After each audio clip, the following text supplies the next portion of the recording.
வணக்கம். Jagan capital sound. நம்ம வர வர வர பார்த்தீங்கன்னா லோ வோல்டாலிட்டியில் ஸ்கிப் பண்ணிகிட்டே இருக்கும். இந்த மாதிரி சமயங்களில் ஷார்ட் ஸ்ட்ரங்கிள் பண்ணும்போது சில டைம் விக்ஸ் ஏறும்போது நமக்கு லாஸ் ஆகிறதுக்கான வாய்ப்பு இருக்குது. அதே நேரத்தில் விக்ஸ் இறங்குச்சுனால் நீங்கள் கேலண்டர் ஸ்ப்ரெட் பண்ணிங்கன்னா விக்ஸ் இறங்குச்சுன்னா அதுக்கு பாதகமாயிரும். அந்த மாதிரி சமயங்களில் நம்ம எப்படி கலந்து பண்ணலாம் அப்படின்னு பார்த்தீங்கன்னா பெரும்பாலும் 70% பார்த்தீங்கன்னா விக்ஸ் இறங்க தான் செய்யும். பெரும்பாலும் விக்ஸ் ஏறுதல் உங்களுக்கு பாதிப்பு வராது. ஒரு 20% அந்த டைம் தான் விக்ஸ் ஏறதுனால பாதிப்பு வரும். அந்த மாதிரி சமயங்களில் கேலண்டர் ஸ்ப்ரெட் பண்ணுறது நல்லது. ஆனால் என்னைக்கு ஏறணும் அப்படின்னு நமக்கு தெரியாது. ரைட்டுங்களா? இந்த விக்ஸ் ஏறுத சொல்கிறாங்கல்ல, இதுக்கு எப்படி சொல்கிறாங்கன்னா ஆங்கிலத்தில் வேகா ரிஸ்க்னு சொல்கிறாங்க. அதாவது வோலட்டாலிட்டி ரிஸ்க். மார்க்கெட் மேலே போகும்போது விக்ஸ் மேலே போகும்போது வோலட்டாலிட்டி ரிஸ்க் இருக்குது. இதை க்ரீக்கில் என்ன சொல்லுவாங்கன்னா வேகான்னு சொல்லுவாங்க. இந்த வேகா ரிஸ்க்கை எப்படி குறைக்கிறது அப்படிங்கிறத பற்றி நான் உங்களுக்கு சொல்கிறேன். சரிங்களா? இது பெரிய பெரிய இன்ஸ்டியூஷன்லாம் கரெக்டாக பண்ணுவாங்க. நிறைய கேபிட்டல் உள்ளவங்க ஒரு 10 லாட்டை பண்ணுறவங்க எல்லாருமே இதை பண்ணலாம். என்னென்னு பாருங்கள். அப்படின்னா தான் உங்களுக்கு ஒரு இன்ஸ்டியூஷன் எப்படி இப்படிலாம் பண்ணுறதுக்கு வாய்ப்பு இருக்குன்னு தெரியும். எத்தனை பேரால் இதை பண்ண முடியும் தெரியல. இது பண்ணால் ரொம்ப நல்லாயிருக்கும். சரிங்களா? ரைட். வேகா ஃப்ரீ ஷார்ட் ஸ்ட்ரகிள். வேகா ஃப்ரீ ஷார்ட் ஸ்ட்ரகிள் அப்படின்னா என்ன அப்படின்னு பார்த்தீங்கன்னா உங்களுக்கு தெரியும். ஷார்ட் ஸ்ட்ரகிள்னால் தூரமாக காலோ தூரமாக புட்டோ வித்துட்டிங்கன்னா அதுக்கு ஷார்ட் ஸ்ட்ரகிள். இது பெரும்பாலான மக்களுக்கு தெரிஞ்சதான். நிறையா வீடியோ போட்டிருக்கேன், காணொலி அதில் பார்த்துருப்பீங்க. சரிங்களா? இதில் என்னென்னா ஷார்ட் ஸ்ட்ரகிள் தூரமாக பண்ணுறீங்க, ப்ரீமியம் கொஞ்சம் கொஞ்சமாக கலெக்ட் பண்ணுறீங்க. அதனால் பார்த்தீங்கன்னா உங்கள் லாபம் ரொம்ப சிறிதாக தான் இருக்கும். அது உங்களுக்கு தெரிஞ்ச விஷயம்தான். ஆனால் பார்த்தீங்கன்னா ரிஸ்க் அண்ட் ரிவார்ட் ரேஷியோ ரொம்ப லோ. அப்படின்னா என்ன அர்த்தம்னா லாஸ் வரும்போது பெருசாக வரும். ஏன்னா பிளாக் ஸ்பான் ஈவெண்ட் வரும்போது என்ன ஆகுனா ஒரு ஒரு ஒரு மேஜரான ஒரு ஈவெண்ட் மார்க்கெட் கிராஷ் ஆகும்போது லாஸ் ஹெவியாக வரும். ஆனால் ப்ராஃபிட் பார்த்தீங்கன்னா கொஞ்சமாக தான் வரும். அதனால தான் இதுக்கு என்ன சொல்கிறோன்னா RR less, risk to reward ratio லெஸ்ன்னு சொல்லுவோம். இதே இது ஸ்டாடல் எடுத்துட்டிங்கன்னா அங்கேயும் லாஸ் தான் வரும் பிளாக் ஸ்பான் ஈவெண்ட்டில். ஆனால் ப்ராஃபிட் வரும்போது கொட்டி கொடுக்கும். புரிஞ்சுக்கிட்டீங்களா? நான் இன்ட்ராடே பண்ணுறேன். இன்ட்ராடேயில் லாபம் பெருசாக வரும். போன வருஷம் பார்த்தீங்கன்னா எனக்கு கிட்டத்தட்ட பார்த்தீங்கன்னா 80%, 88% வந்துச்சு. இது ஷார்ட் ஸ்ட்ரங்கில் சாத்தியமே கிடையாது. ஷார்ட் ஸ்ட்ரங்கில் 30% தான் வரும். அவ்வளோதான் வரும் இல்லைங்களா? ஆனால் அதனால தான் சொல்கிறேன் பெருசாக லாபம் சம்பாதிக்காதனா முகாந்திரம் எதில் கிடையாதுன்னா ஷார்ட் ஸ்ட்ரங்கில் கிடையாது. ஆனால் லாஸ் பண்ணுறதுக்கான முகாந்திரம் ரொம்ப அதிகமாக இருக்குது பெரிய ஈவெண்ட்டில். சரிங்களா? நான் சொன்ன மாதிரி இதில் முக்கியமான விஷயம் என்னென்னா இது ஆல்கஹால் கார்போஹைட்ரேட் மாதிரி ஒரு அடிக்ஷன் என்னன்னா சக்ஸஸ் ரேட் அதிகம். நீங்கள் தூரமாக செல் பண்ணிட்டீங்கன்னா பெரும்பாலும் ஒன்றும் செய்யாமல் சும்மா இருந்தாலே போதும், உங்களுக்கு லாபம் வந்துக்கிட்டே இருக்கும். அதனால் பெரும்பாலான எளிய மக்களுக்கு எல்லாத்துக்குமே பார்த்திங்கன்னா இது ரொம்ப பிடிக்கும் இந்த short struggle strategy. High win rate இருக்கிறதுனால மார்ஜினும் குறைவு. ஏன்னா தூரமாக செல் பண்ணுறீங்க, மார்ஜின் குறைவு. அடி மணியில் செல் பண்ணிங்கன்னா மார்ஜின் அதிகம். தூரமாக செல் பண்ணிங்கன்னா அது மார்ஜின் குறைவு. சரிங்களா? சரி, இதுதான் புதுசாக வர்றவங்களுக்கு என்னென்னா இதுதான் எளிமை, ஈஸியாக பண்ண முடியும். ஆனால் உங்களுக்கு நம்பிக்கையை ஏற்படுத்த முடியும். அதுக்கப்புறம் கொஞ்சம் கொஞ்சமாக நீங்கள் கற்றுக்கிட்டு அட்ஜஸ்ட் பண்ணி எப்படி பண்ணலாம், ஹெட்ஜிங் எப்படி பண்ணணும், மற்ற யுக்திகள்லாம் எப்படி பண்ணலாங்கிறத நீங்கள் பார்க்கலாம். புதுசாக வர்றவங்க இந்த ஸ்ட்ராட்டஜி பண்ணலாம், ஷார்ட் ஸ்ட்ரகிள் ஸ்ட்ராட்டஜி. சரிங்களா? சரி, ஷார்ட் ஸ்ட்ரகிளோட பே ஆஃப் இப்படி தான் இருக்கும். ஷார்ட் ஸ்ட்ரகிள் என்னென்ன ட்ராபேக் அப்படின்னு பார்த்தீங்கன்னா நான் சொன்ன மாதிரி ரிஸ்க் ரொம்ப அதிகம். ஏன்னா வர்ற ப்ராஃபிட் கொஞ்சம் ரிஸ்க். பிளாக் ஸ்பான் ஒன்று வந்துச்சுன்னா ப்ராஃபிட்டே வலிச்சது இல்லாமல் கேபிட்டலே நிறையா வலிச்சுட்டு போயிடும். இதெல்லாம் ஷார்ட் ஸ்ட்ரகிள் உள்ள ரிஸ்க். High margin. இன்னும் ஹை மார்ஜின் நான் சொல்கிறது எதை பொறுத்து சொல்கிறேன்னா அயன் கான்ட்ரை கம்பேர் பண்ணும்போது இது ஹை மார்ஜின். சரிங்களா? ஸோ அப்படி கம்பேர் பண்ணும்போது இது ஹை மார்ஜின். சரிங்களா? நான் சொன்ன மாதிரி யாருன்னே சொன்னதான் ஒஸ்ட் ஆர்ஆர் ரேஷியோ. அது வேகா ரிஸ்க் அப்படின்னாட்ட அர்த்தம்னா மார்க்கெட் அங்கேயே தான் இருக்கும். திடீர்னு பார்த்தீங்கன்னா எலெக்ஷன் நடத்த போகிறாங்க, இல்லை முக்கியமான ஈவெண்ட் நடக்க போகுது, இல்லை ரஷ்யா உக்ரைன் பிரச்சனை வருது, இல்லைன்னா வேறு ஏதாவது பிரச்சனை வருதுன்னா மார்க்கெட் அங்கே தான் நிற்கும். ஆனால் ப்ரீமியம் மட்டும் கிடுன்னு ஏறிடும். இப்போ ஆர்பிஐ புதுசாக ஏதோ அனௌன்ஸ் பண்ண போகிறாங்க அப்படின்னா ப்ரீமியம் மட்டும் கிடுன்னு ஏறிடும். அப்படி ஏறிச்சுன்னா ஒன்றுமே பண்ணாமல் ரெண்டு பக்கமும் என்ன ஆயிரும்னா ப்ரீமியம் ஏறுறதுனால உங்களுக்கு ரெண்டு பக்கமும் லாஸ் ஆகிரும், நஷ்டமாயிரும். இதுக்கு பேர் தான் வேகா ரிஸ்க். உங்களுக்கு எளிமையாக புரியணும்னா வோலட்டாலிட்டி ரிஸ்க் அப்படின்னு வச்சுக்கோங்க. இல்லைனா ஐவி ரிஸ்க். வேகா ரிஸ்க் எல்லாமே வீல ஸ்டார்ட் ஆகுது இல்லையா? வேகா, வோலட்டாலிட்டி, ஐவி எல்லாமே அது எல்லாத்துக்குமே ஒரே பேர் போட்டுருங்க, வேகா ரிஸ்க்னு பேர். ரைட்டுங்களா? சரி, இந்த மாதிரி திடீர்னு ஏறினா என்ன பண்ணுறது? இது எப்பயாவது தான் ஏறும், ஆனால் கஷ்டப்படுத்தும். எப்பயாவது ஒரு தான் ஏறும். 20% ஆஃப் த டைம் ஏறணும்னு வச்சுக்கோங்க. 120%. அதை எப்படி தடுத்து நிறுத்துறதுன்னா அதை எப்படி ஃபிக்ஸ் பண்ணுறது அப்படின்னு பார்க்கலாம். ஸோ அதனால் நம்ம கம்ப்ளீட்டாக கேலண்டர் ஸ்ப்ரெட்டுக்கு போக முடியாது. ஏன்னா கேலண்டர் ஸ்ப்ரெட் என்ன ஆகும்னா விக்ஸ் இறங்கும் போது உங்களுக்கு பாதிப்பு உண்டாகும், இல்லை விக்ஸ் அங்கே இருந்தாலும் உங்களுக்கு பாதிப்பாக இருக்கும். சரிங்களா? அதனால் நம்ம பிரித்து பார்க்கலாம். சரிங்களா? இப்போ ஷார்ட் ஸ்ட்ரகிள் நீங்கள் 2 விதமாக ஹெட்ஜிங் பண்ணலாம். இப்போ நீங்கள் மந்த்லியில் செல் பண்ணிக்கின்னு வச்சுக்கோங்க. அதே எக்ஸ்பைரி, எந்த எக்ஸ்பைரியில் செல் பண்ணீங்களோ அதே எக்ஸ்பைரியில் வாங்கலாம். சரிங்களா? அப்படி வாங்கினீங்கன்னா அதுக்கு பேர் அயன் காண்டூர்னு பேர். இப்படி செல் பண்ணுறீங்க, இங்கே பை பண்ணுறீங்க, அப்படி பண்ணீங்கன்னா அதுக்கு பேர் என்னங்க? அயன் காண்டூர்னு பேர். ஒரு உதாரணத்துக்கு பாருங்கள், நான் ஒரு உதாரணத்துக்கு சொல்கிறேன். சரிங்களா? இங்கே மார்க்கெட் 18,000 இருக்குன்னு வச்சுக்கோங்க. 18,500 காலை விற்கிறீங்க. இது என்ன பண்ணுறீங்க? விற்கிறீங்க. மேலே 18,700 காலம் வாங்கிறீங்க. இது என்ன பண்ணிடுறீங்க? வாங்கிறீங்க. இதுவும் மந்த்லி எக்ஸ்பைரி, இதுவும் மந்த்லி எக்ஸ்பைரி. ஒரு உதாரணத்துக்கு சொல்கிறேன். அதே மாதிரி கீழே வந்து புட்டு வந்து 17,500 புட்டை விற்றுறீங்க. என்ன புட்டு வாங்குறீங்க? 17,300 புட்டு வாங்குறீங்க. இதுவும் மந்த்லி எக்ஸ்பைரி. இது எல்லாமே மந்த்லி எக்ஸ்பைரியில் அப்படியே பண்ணாங்கன்னா இதுக்கு பேர் தாங்க ஐசின்னு பேர். சிம்பிளாக சொல்லுவாங்க, அயன் காண்டூர்னு பேர். என்ன பேருங்க? அயன் காண்டூர்னு பேர். இது வேறு மாதிரி சொல்லணும்னா வெர்டிக்கல் ஸ்ப்ரெட். ஒரே மாதிரி வெர்டிக்கல் இருக்கும், ஒரே எக்ஸ்பைரி இப்படி தான் வரும். சேம் எக்ஸ்பைரியில் இருக்கிறனால வெர்டிக்கல் ஸ்ப்ரெட்டு சொல்லுவாங்க. இதில் என்ன சொல்லணும்னா ஷார்ட் ஸ்ட்ராங்கிளுக்கும் அயன் காண்டூரும் வந்து வோலட்டாலிட்டி ரிஸ்க் அதிகம். ஏன்னா விக்ஸ் ஏறும்போது இதோட லாஸும் ஏறும். விக்ஸ் ஏறும்போது, வோலட்டாலிட்டி ஏறும்போது உங்களுக்கு லாஸ் தான் ஆகும். ஏன்னா நீங்கள் என்ன பண்ணிடுறீங்க? நீங்கள் வித்து தான் செஞ்சுருக்கீங்க. புரியுதுங்களா உங்களுக்கு? இந்த மாதிரி விக்ஸ் ஏறக்கூடாது அப்படின்னு நினச்சிங்கன்னா, விக்ஸ் ஏறும்போது உங்களுக்கு ப்ராஃபிட் வரும்னு நினச்சிங்கன்னா, இந்த பையை நீங்கள் வேற ஒரு எக்ஸ்பைரிக்கு வைக்கணும். எந்த பையை? இந்த ஹெட்ஜிங் பண்ணீங்க இல்லையா பை, இதை வந்து வேற எக்ஸ்பைரி வைக்கணும். அதுக்கு வச்சு அதுக்கு பேர் என்னங்க? Calendar spread. செல்லில் ஒரு எக்ஸ்பைரியும் பையில் ஒரு எக்ஸ்பைரியும் வச்சுருந்தீங்கன்னா அதுக்கு பேர் என்னங்க? கேலண்டர் ஸ்ப்ரெட்டுன்னு பேர். சரிங்களா? கேலண்டர் ஸ்ப்ரெட்டு இல்லைன்னா ஹரிசாண்டல் ஸ்ப்ரெட்டு இல்லை டைம் ஸ்ப்ரெட்டுன்னு வேறு பேர் சொல்லுவாங்க. இதில் என்ன பண்ணுறீங்கன்னா லாங் வேகா அப்படின்னா என்ன அர்த்தம்னா, இதில் ஷார்ட் வேகா அப்படின்னா என்ன அர்த்தம்னா, வேகா வந்து கீழே வந்துச்சுனால், ஷார்ட்னா கீழே வந்துச்சுனால் உங்களுக்கு ப்ராஃபிட். இதில் மார்க்கெட் மேலே போச்சுனால், வேகா மேலே போச்சுன்னா, வோலட்டாலிட்டி மேலே போச்சுன்னா அதில் உங்களுக்கு ப்ராஃபிட். புரிஞ்சுக்கிட்டீங்களா? இது 80% இப்படி தான் நடக்கும். ஒரு 20% தான் அப்படி நடக்கும். சரிங்களா?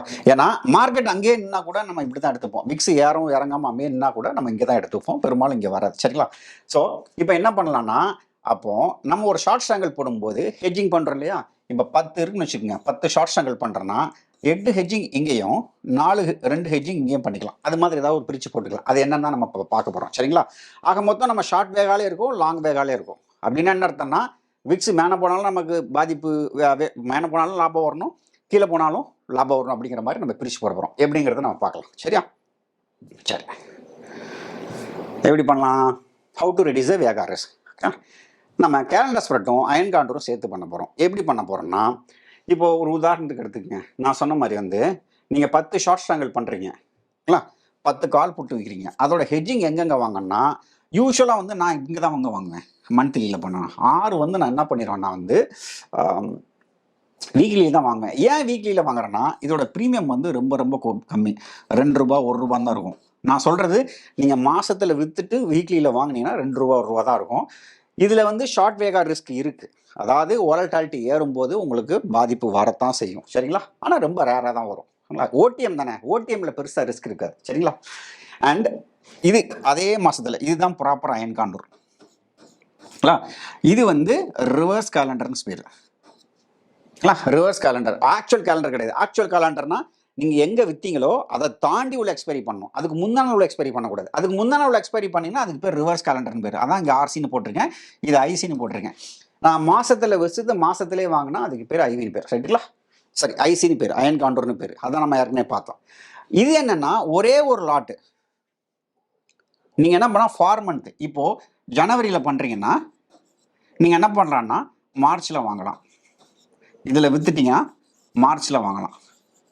நான் ஏற்கனவே அட்வான்ஸ்டு கேலண்டர் ஸ்ப்ரெட்னு ஒரு வீடியோ போட்டிருக்கேன். நீங்கள் அதை போய் பாருங்கள், டிஸ்கிரிப்ஷனில் கொடுத்துருக்காங்க, அது போய் பாருங்கள். இது கிளியராக லாங் வேகா. ஏன்னா விக்ஸ் ஏறும்போது இங்கே உள்ளது ஏறும். சரிங்களா? அடுத்தது ஒன்று டிசம்பரில் வச்சுக்கணும். இது லாங் டர்ம் ஆப்ஷன். இது long long long long long vega. நான் சொன்னேன் பார்த்தீங்களா, 20% பார்த்தீங்கன்னா லாங் வேகா, 80% பார்த்தீங்கன்னா ஷார்ட் வேகா. அப்படின்னா என்ன அர்த்தம்னா, பெரும்பாலும் நம்ம ஷார்ட் வேகாவில் தான் இருப்போம். அதுதான் நல்லது. வோலட்டாலிட்டியை ஸ்டார்ட் பண்ணுறது தான் நல்லது. சரிங்களா? ஆனால் திடீர்னு ஏறிச்சுன்னா நான் என்ன செய்யறது, அந்நேரம் என் போர்ட்ஃபோலியோ லாஸ் ஆகும் அப்படிங்கிறதுக்காண்டி இந்த 2 வச்சுருக்கோம். விக்ஸ் ஏறிச்சுன்னா இது வந்து கண்ணா பின்னான்னு ஏறும், உங்களுக்கு லாபம் கொளிக்கும். ஒரு உதாரணத்தோட பார்க்கலாம். நான் சொல்லிட்டேன், இது நீங்கள் எடுத்தீங்கன்னா எப்படி பண்ணணும் அப்படிங்கிறதோட நான் உங்களுக்கு உதாரணத்தோட சொல்கிறேன். அது பார்த்தீங்கன்னா உங்களுக்கு எளிமையாக புரியும். எக்ஸாம்பிள் பாருங்கள். இப்போ நிஃப்டி வந்து 17,000 இருக்குன்னு வச்சுக்கோங்க. நான் கால் சைடை மட்டும் சொல்கிறேன். நிஃப்டி வந்து 17,000 இருக்குது. அப்போ தூரமாக எங்கே வைப்பீங்க? 18,000 கால் தானே வைப்பீங்க. 18,000 கால் வைப்பீங்க. கீழே வந்து என்ன எதில் பண்ணுவீங்க? 16,000 பண்ணுவீங்க. அதாவது நிஃப்டி 17,000 இருக்குது, ஒரு 1000 பாயிண்ட் தள்ளி 18,000 காலை விற்றுறீங்க. இது நான் சொல்கிறது மந்த்லியில். அதே மாதிரி கீழே வந்து 16,000 புட்டு வைக்கிறீங்க. கரெக்டுங்களா? இதுதானே ஷார்ட் ஸ்டாங்கிள். இந்த ஷார்ட் ஸ்டாங்கிளுக்கு நீங்கள் வந்து விக்ஸ் ஏறும்போது எனக்கு பாதிப்பு நிறையா வரக்கூடாது அப்படின்னு நீங்கள் நினச்சிங்கன்னா எங்கெங்கே ஹெட்ஜிங் வாங்கணும்னு நான் சொல்கிறேன். சரிங்களா? ஸோ இப்போது நான் கால் சைடு மட்டும் சொல்கிறேன். இதே மாதிரி நீங்கள் புட்டுக்கும் நீங்கள் போட்டுக்கலாம். அது ஒரு பெரிய பிரச்சனை கிடையாது. சரிங்களா? ஸோ 18,000 கால் இப்போ ஜனவரி மாதத்தில் இருக்குன்னு வச்சுக்கோங்க. இப்போ நம்ம எங்கே இருக்கோம்னா ஜனவரி 2023 இருக்குன்னு வச்சுக்கோங்க. இன்னும் வரல, இருக்குன்னு வச்சுக்கோங்க. சரிங்களா? முதல்ல நீங்கள் பண்ண வேண்டியது என்னென்னா வீக்லியில் நீங்கள் பண்ணிடணும். வீக்லியில் 6 லாட்டு பண்ணிடணும். கரெக்டுங்களா? ஏன்னா வீக்லியில் பண்ணோம்னா அதுக்கு பேர் ரிவர்ஸ் கேலண்டர்னு பேர். நான் சொன்னேன்ல ரிவர்ஸ் கேலண்டர். ஏன் ரிவர்ஸ் கேலண்டர்னா நீங்கள் ஜனவரி மாதத்தில் விற்கிறீங்களா, மாதத்தில் ஜனவரி மாதத்துலேயே நீங்கள் வாங்கினீங்கனால் அதுக்கு பேர் வெர்டிக்கல் ஸ்ப்ரெட்டு இல்லை அயன் காண்டர்னு பேர். அதை விட்டுட்டு அதுக்கு முந்தின எக்ஸ்பைரியில் பண்ணிங்கனால் அதுக்கு பேர் ரிவர்ஸ் கேலண்டர்னு பேர். இதுக்கு பின்னாடி நடக்க போகிற எக்ஸ்பைரியில் பண்ணிங்கனால் அது கேலண்டர் ஸ்ப்ரெட்டுன்னு பேர். சரிங்களா? ஆக மொத்தம் ஜனவரி மாதத்து முழுதான் இந்த நீங்கள் செல் பண்ணது வந்து எக்ஸ்பயர் ஆக போகுது. அதுக்கு முந்தின முதல் வாரத்திலே நீங்கள் வாங்குறீங்க. இதுக்கு பேர் ரிவர்ஸ் கேலண்டர்னு பேர். இதுதான் நான் விரும்புவேன். ஏன்னா அதில் பெருசாக டிகே இருக்காது. 2 ரூபா 3 ரூபா ப்ரீமியம் இருக்கும். இது ரொம்ப நல்லது என்னை பொறுத்த வரைக்கும். இதுதான் நான் பயிற்சி வகுப்பில் பெரும்பாலும் பரிந்துரைக்கிறது. சரிங்களா? அப்புறம் போனால் போது ரிஸ்கை மெட்டிகேட் பண்ணுறதுக்காக நீங்கள் அதே மாதத்தில் வாங்கினீங்க. இதுக்கு பேர் ஐசின்னு பேர், இதுக்கு பேர் ஆர்சின்னு பேர். ஆர்சினா என்னங்க? Reverse calendar. ஐசினா என்னங்க? Iron condor. ஒன்று ஜனவரியில் நீங்கள் விற்கிறீங்க இல்லையா, ஒரு ஹெட்ஜிங்கை நீங்கள் மார்ச்சில் வாங்குங்க. இதுக்கு பேர் என்னன்னா அட்வான்ஸ்டு கேலண்டர் ஸ்ப்ரெட், ஏசின்னு பேர். நீங்கள் இங்கே வித்துட்டு பிப்ரவரியில் வாங்கினீங்கன்னா அதுக்கு பேர் கேலண்டர் ஸ்ப்ரெட்னு பேர். மார்ச்சில் ரொம்ப தூரமாக தள்ளி வாங்கினீங்கன்னா அதுக்கு பேர் அட்வான்ஸ்ட் கேலண்டர்னு பேர். சரிங்களா? Advanced calendar spread. சரிங்களா? அப்புறம் இது வந்து கடைசியாக ஒரு வருஷம் தள்ளி நீங்கள் வாங்குறீங்க. ஏன்னா இதோட டிகே ரொம்ப ரொம்ப ரொம்ப ரொம்ப குறைவாக இருக்கும். இதுக்கு பேர் என்னன்னா வந்து லாங் டேர்ம் கேலண்டர். ஒரு எல்சி, ஒரு ஏசி, ஒரு ஐசி, ஒரு ஆர்சி. ஆர்சி மட்டும் 6 போட்டுறீங்க, ஐசி 2 போட்டுறீங்க, ஏசி 1 போட்டுறீங்க, எல்சி 1 போட்டிங்கன்னா இது பார்க்குறது ஒரு கிளம்சியாக அது கண்ணாமண்ணான் இருக்க மாதிரி இருக்கும். ஆனால் போட்டு பழகிட்டிங்கன்னா திடீர்னு ஏதாவது ஒரு காரணத்தினால பட்ஜெட் வரப்போகுது, திடீர்னு விக்ஸ் ஏறப்போகுது அப்படிங்கிற பட்சத்தில் உங்களுக்கு லாஸ் பெருசாக வராது. இவங்க 2 பேரும் ப்ராஃபிட் கொடுப்பாங்க. யார் 2 பேரும்? லாங் டேர்ம் கேலண்டர் ஸ்ப்ரெட்டும் அட்வான்ஸ்டு கேலண்டர் ஸ்ப்ரெட்டும் உங்களுக்கு ப்ராஃபிட் கொடுப்பாங்க.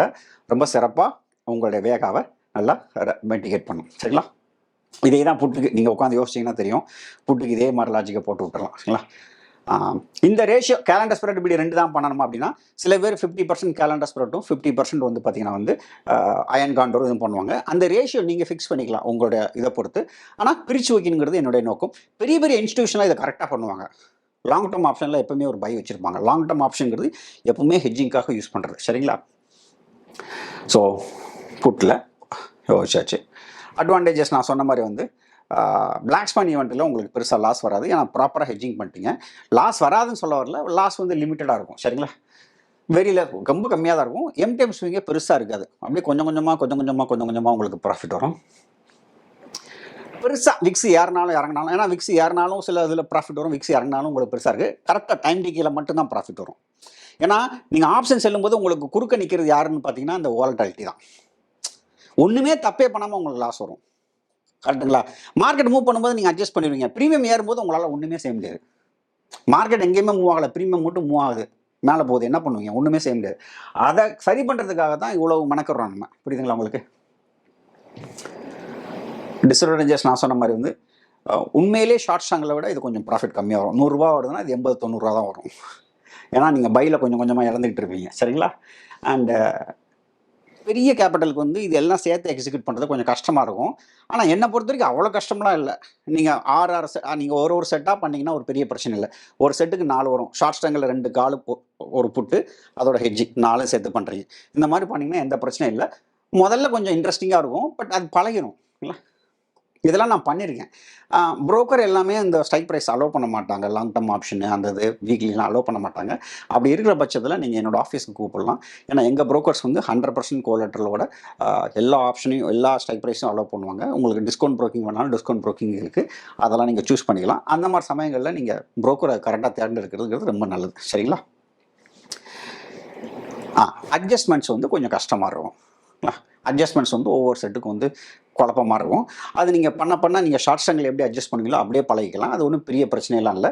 ஒரு வேளை உங்களுக்கு அட்ஜஸ்ட் பண்ணுறது தெரியலன்னா நீங்கள் என்ன பண்ணலாம்னா வந்து விக்ஸ் ஏறுச்சு அப்படின்னா வந்து க்ளோஸ் பண்ணிவிட்டு மறுபடியும் ஃப்ரெஷ்ஷாக ஸ்டார்ட் பண்ணிக்கலாம். அது ஒரு பெரிய பிரச்சனை இல்லை. சரிங்களா? அவ்வளோதாங்க. ஏன்னா இந்த ஸ்ட்ராட்டஜி எடுத்த உடனே ஒரு பிகினருக்கு சரியாக புரியாது. நீங்கள் திரும்ப திரும்ப பாருங்கள். இது ஒரு முக்கியமான ஸ்ட்ராட்டஜி. நீங்கள் நிறையா பணம் வச்சு பண்ண போகிறீங்கன்னா இது கரெக்டாக பண்ணணும்.